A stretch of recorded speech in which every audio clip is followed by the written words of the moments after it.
Thank you. We have a little bit of time for questions between the two of us, but before we do that, I just wanted to say thanks to everybody who's been involved in this.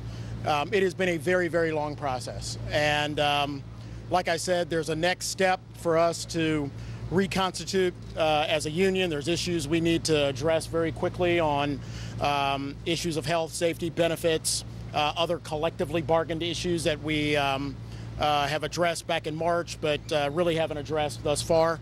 I know, and I have a great deal of confidence that both sides are going to engage and take that process with the sobriety and the good faith that we've shown over the last few months to get this deal done. Last two things to echo what Jeff said about Mr. Kraft. We couldn't have done it without you. And we took a day off on Friday to remember a great woman and her great family. And I'm thankful for what she meant to the city of Boston. I'm especially thankful for what you mean to the game of football. And to my wife, there's going to come a time when I'm not going to be on the road. So I don't know whether she thinks that's a good thing or a bad thing, but there's going to be a time where Daddy's going to be home. So we'll take some questions. What, as far as, we've heard a lot about the relationship that Paul Tagliabue and Gene Upshot had and how they were able to develop that, discuss issues man-to-man and settle them. How important was it to this whole process for the two of you to develop that relationship? Well, I think that if we don't have a good relationship, it hurts the game and the business of football.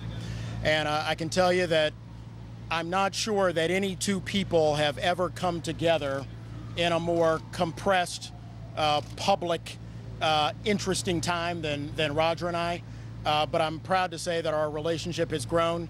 I can tell you that even up to the last minute, and we'll leave that to the book one day, even up to the last minute, it required both of us coming together to take a stock of what's important and get the job done. So I know that that's going to be our relationship going forward.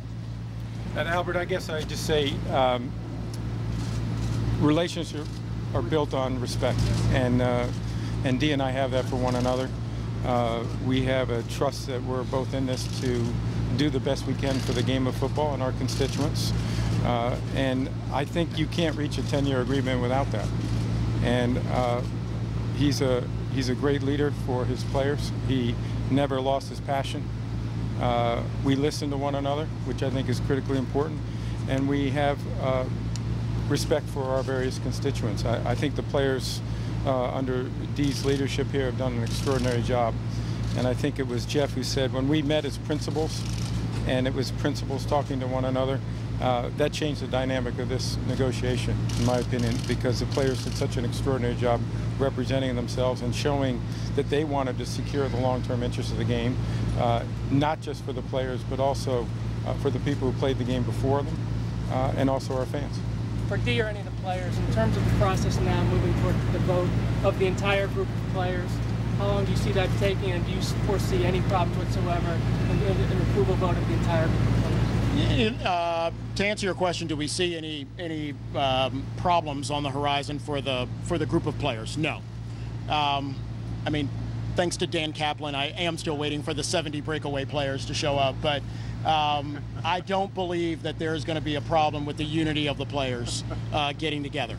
And I think as we go forward, we've got serious and critical issues to address. I think part of the good news is while we were just a few blocks up the street in March for just a couple of hours, we managed to talk about a lot of the things that I think make football better and safer.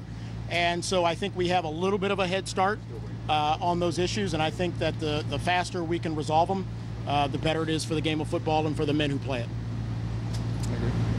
Just to clarify on what's left there with you recertifying as a union, the other issues, can you just outline what some of those other things that have to be resolved after you're a union again? Well, there's a number of issues that have to be collectively bargained, and they are collectively bargained issues. Some of the issues relate to health and safety, some relate to pensions, some relate to grievances, commissioner discipline, sort of a list of issues that I think the good news is this: you can only talk about them if you're a union. and you can only negotiate about them if you're a union.